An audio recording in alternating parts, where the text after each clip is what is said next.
Hey guys welcome to Vijay academy YouTube channel रे आज आम डिस्कसन करवा +3 फर्स्ट ईयर पिलाମାନଙ୍କର second sem major paper 3 unit 4 रो नागरिक समाज बा सिविल सोसाइटी रो फीचर गुड़ाक है वैशिष्ट प्रथम पॉइंट अच्छी देख यहाँ आमर पार्ट 1 रे आम ऑलरेडी डिस्कस कर सारी पार्ट 2 डिस्कसन करवा।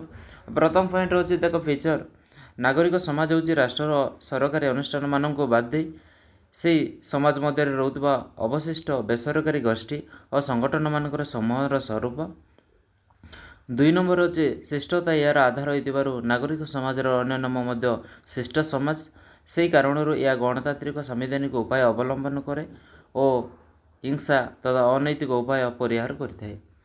3 नंबर हूँ नागरिक समाज उभय राष्ट्र और समाज ठारू पृथक मात्र स्वाभाविक भाव से कि कार विरोधी नुहति। 4 नंबर पॉइंट हूँ नागरिक 4 नंबर पॉइंट हूँ समाजर सबू बेसरकारी गोष्ठी और संगठन नुहे से मध्य केतक ही नागरिक समाजर मंगल निमंते सहायक होती। 5 नंबर हूँ गणतांत्रिक सांविधानिक और धर्मनिरपेक्ष राष्ट्र नागरिक समाज पाई अनुकूल होइथिबा बेले प्रभुत्ववादी अथवा धार्मिक राष्ट्र तापाई विपद होता है। और 6 नंबर हूँ राष्ट्र और नागरिक मध्यस्थ समाजर त्रिस्तरीय संपर्क आधार नागरिक समाज धारण को स्पष्ट भाव में बुझी हेब। और 7 नंबर पॉइंट हूँ निस्वार्थ समर्थन अपेक्षा जुक्तिसिद्ध समालोचना नागरिक समाजर स्वास्थ्य और मंगल निमंते जरूरी अटे। 8 नंबर हूँ आईन शासन व्यवस्था क्षमतार प्रतीकीकरण सार्वजनीन नागरिकता उपरे नागरिक समाज गुरुत्व दिए। और 9 नंबर हूँ नागरिक समाज राष्ट्रर प्रभुत्ववादी अनैतिक क्षमता बहिर्भूत जनविरोधी एवं नागरिक अधिकार और स्वतंत्र विरोधी नीति आईन और कार्य को विरोध करें। और 10 नंबर हूँ नागरिक समाज बहुलवादी नीति को समर्थन करे। एवं आम देखा नागरिक समाजर प्रकृति और वैशिष्ट प्रकृति और उपादान nature and element of component of civil society. नागरिक समाजर प्रकृति और उपादान निम्न रे वर्णना करा जायछि। जेमिति कि प्रथम पॉइंट हूँ अणराष्ट्र अभिकर्ता नॉन स्टेट एजेंसी स्पष्ट भाव में नागरिक समाज हूँ एक आधुनिक दृश्यमान वस्तु सत्ता जहाँ पाश्चात्य राष्ट्र मानकर उद्भव होइछि। पाश्चात्य राष्ट्र मानक मध्य यार बहुविध अर्थ रही। आधुनिक काल और प्राक आधुनिक कालर नागरिक समाज मध्य पार्थक्य रही। एंटोनी ब्लैको को मतरे द्वादश शताब्दी यूरोप प्रचलित नागरिक समाजर अर्थ थिला राष्ट्र सह संपर्क बिना आपेक्षिक भाव में स्वाधीन व्यक्ति और गोष्ठी मानकर संयोजित स्वरूप। पुनश्च मध्ययुगर नागरिक समाज राष्ट्र और राजनैतिक संप्रदाय को समर्थन व्यवहार करा जाउथिला। 2 नंबर पॉइंट अच्छी देख अवशिष्ट समुदाय दि रेस्ट होल। तेबे आधुनिक अर्थरे नागरिक समाज राष्ट्रर सीमा क्षेत्र मध्य सीमित सरकार बा राष्ट्रीय अनुष्ठान और कार्य को बाद देले अवशिष्ट समस्त बेसरकारी गोष्ठी और कार्य समूह को बुझाई थाए।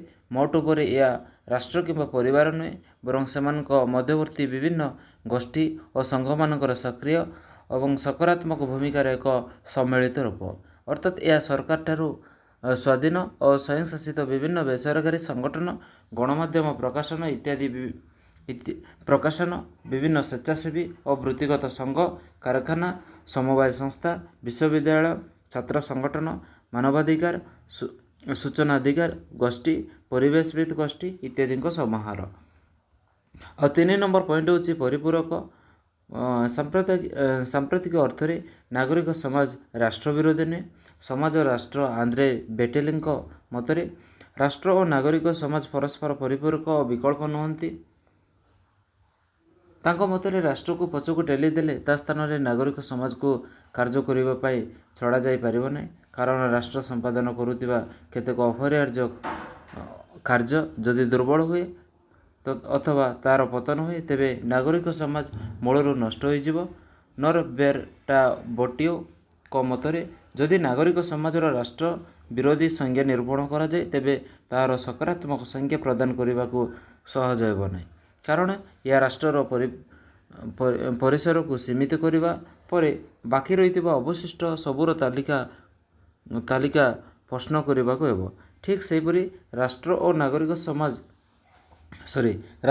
ନାଗରିକ ମଧ୍ୟରେ ପରସ୍ପର ପୂରକ ହୋଇଥିବାରୁ ନାଗରିକତାର ଅନୁପସ୍ଥିତି ଅଥବା ତା'ର ଦୁର୍ବଳ ସ୍ଥିତି କ୍ଷେତ୍ରରେ ନାଗରିକ ସମାଜ ଅର୍ଥହୀନ ହୋଇପଡ଼େ।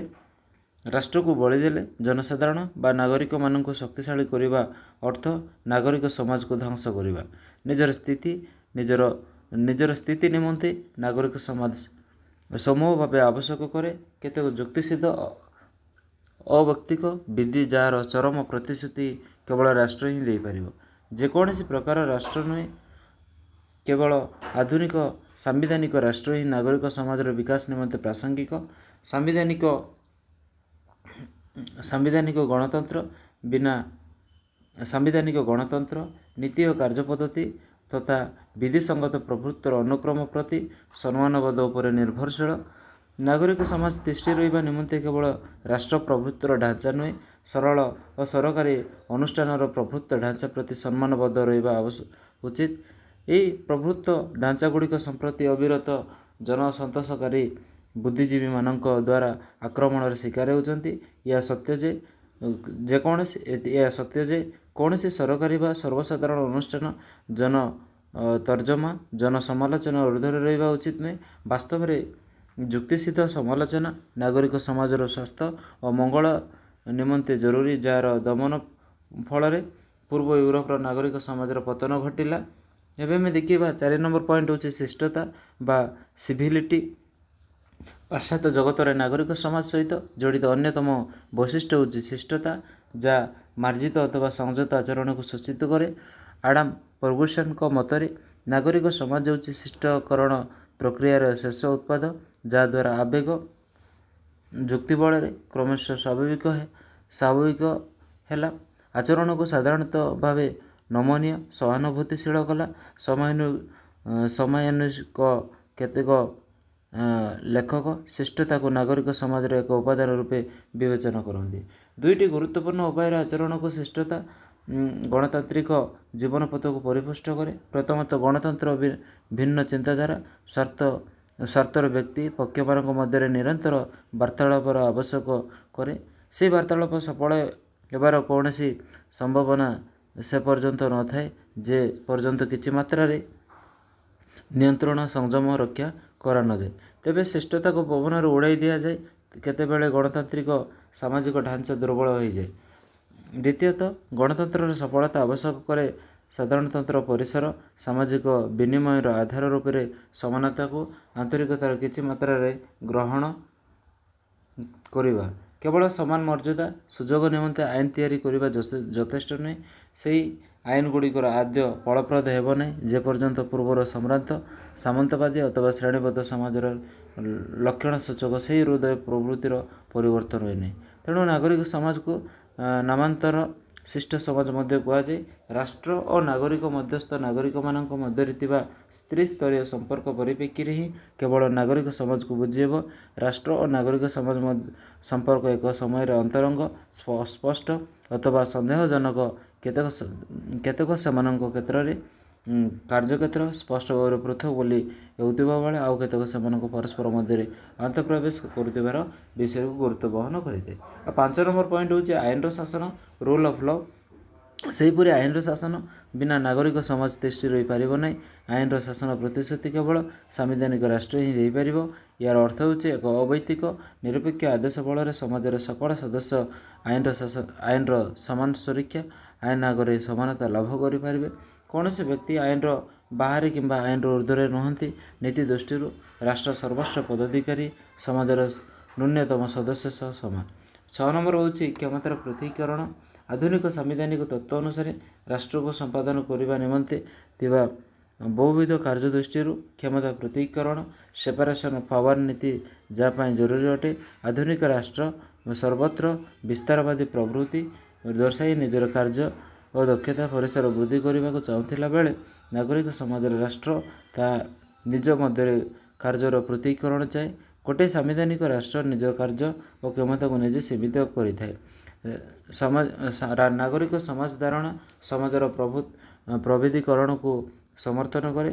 ମାତ୍ର ରାଷ୍ଟ୍ରର ସମୁଚିତ କ୍ଷମତା କାର୍ଯ୍ୟକୁ ବିରୋଧ କରେ ନାହିଁ।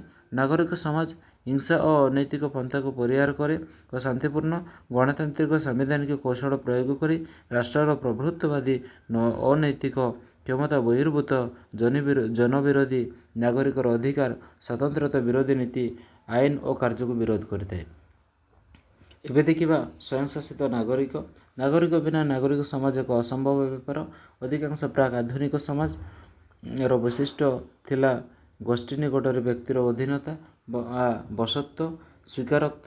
ଗୋଟିଏ ବ୍ୟକ୍ତି ସ୍ୱୟଂଶାସିତ ବୈଧ ଓ ନୈତିକ ଅଭିକର୍ତ୍ତା ରୂପେ ନିଜର ବଳରେ ସମ୍ମାନ ଓ ଦାୟିତ୍ୱବୋଧ ନିମନ୍ତେ ହକଦାର ହେବା ସମାଜର ବିବର୍ତ୍ତନ ଆରମ୍ଭ ବିନ୍ଦୁ ନୁହେଁ, ବରଂ ଏକ ଦୀର୍ଘ ଐତିହାସିକ ପ୍ରକ୍ରିୟାରେ ଶେଷ ପରିମାଣ। ସେହି ସମାଜର ନାଗରିକର ଅଧିକାର ସମ୍ମାନିତ ହୁଏ ଯେଉଁଠାରେ ବ୍ୟକ୍ତି ସ୍ୱତନ୍ତ୍ରତାକୁ ଗୁରୁତ୍ୱ ଦିଆଯାଏ। ସେହି ଦୃଷ୍ଟିରୁ ପାରମ୍ପରିକ ଭାରତୀୟ ସମାଜର ଜାତି ସମ୍ପ୍ରଦାୟ ସମାଜରେ ଥିଲା, ନାଗରିକମାନଙ୍କ ସମାଜରେ ନଥିଲା। ନାଗରିକତାର ଆଧୁନିକ ଧାରଣା ଏପରି ରୀତି ବା ଢଙ୍ଗରେ ସାର୍ବଜନୀନତା ନୀତି ପ୍ରକାଶ କରେ ଯାହା ଶାସ୍ତ୍ରୀୟ ପୁରାତନ କାଳକୁ ସମ୍ପୂର୍ଣ୍ଣ ଅପରିଚିତ ଥିଲା। ଏହା ଦାସତ୍ୱକୁ ପ୍ରତ୍ୟାଖ୍ୟାନ କରେ ଏବଂ ବଂଶ, ଜାତି, ଧର୍ମ, ଲିଙ୍ଗ, ଜନ୍ମସ୍ଥାନ ଜନିତ ପ୍ରଭେଦକୁ ବ୍ୟର୍ଥ କଲା। ସାର୍ବଜନୀନ ନାଗରିକତା ଏକ ଆଧୁନିକ ଧାରଣା ଯାହା ଭାରତ ସମେତ ପ୍ରାଚୀନ ମଧ୍ୟଯୁଗୀୟ ବିଶ୍ୱକୁ ଅଜଣା ଥିଲା। ସମାନ ନାଗରିକତା ହେଉଛି ସାର୍ବଜନୀନ ନାଗରିକତାର ଏକ ପରିପ୍ରକାଶ। ଏହା ଅତି କମରେ 3ଟି ବିଷୟ ସୂଚିତ କରିବାକୁ ଚାହେଁ। ପ୍ରଥମ ହେଉଛି ସମାଜର ପ୍ରତ୍ୟେକ ସଦସ୍ୟ କଦାପି ଏକ ଉପାୟ ରୂପେ ନୁହେଁ ମାତ୍ର ନିଜର ଲକ୍ଷ୍ୟ ହିସାବରେ ବିବେଚିତ ହୁଏ। ଦ୍ୱିତୀୟ, ସମାଜର ସକଳ ସଦସ୍ୟଙ୍କୁ ନିଶ୍ଚିତ ମହିଳା ଅଧିକାର ଓ କ୍ଷମତା ମିଳିବ। ତୃତୀୟ, ଜନ୍ମ କିମ୍ବା ପୂର୍ବ ସାମାଜିକ ପରିଚୟ ନିର୍ବିଶେଷରେ ସମାଜର ସମସ୍ତ ସଦସ୍ୟଙ୍କ ନିମନ୍ତେ ସମ୍ମାନ ଓ ଦାୟିତ୍ୱ ପଦବୀର ମୁକ୍ତ ରହିବେ। ନେପୋଲିୟନଙ୍କ ସୁପରିଚିତ ଧ୍ୱନି ପ୍ରତିଭା ନିମନ୍ତେ ବୃତ୍ତି ମୁକ୍ତ ବାସ୍ତବରେ ଫରାସୀ ସମାଜର ସମସ୍ତଙ୍କ ପାଇଁ ନୁହେଁ ବରଂ କେବଳ ପୁରୁଷମାନଙ୍କ ପାଇଁ ନିମନ୍ତେ ଉଦ୍ଦିଷ୍ଟ। ଯୁକ୍ତରାଷ୍ଟ୍ର ଆମେରିକାର ଦାସତ୍ୱ ପ୍ରଥା 19ଶ ଶତାବ୍ଦୀର ଦ୍ୱିତୀୟାର୍ଦ୍ଧ ପର୍ଯ୍ୟନ୍ତ ବଳବତ୍ତର ଥିଲା। ତାହାର ଉଚ୍ଛେଦ ପରେ ବି କୃଷ୍ଣକାୟ ଓ ସଂଖ୍ୟାଲଘୁମାନେ ପୂର୍ଣ୍ଣ ନାଗରିକ ନୁହେଁ ଦ୍ୱିତୀୟ ଶ୍ରେଣୀ ନାଗରିକର ମାନ୍ୟତା ପାଇଲେ। 8 ନମ୍ବର ପଏଣ୍ଟ ହେଉଛି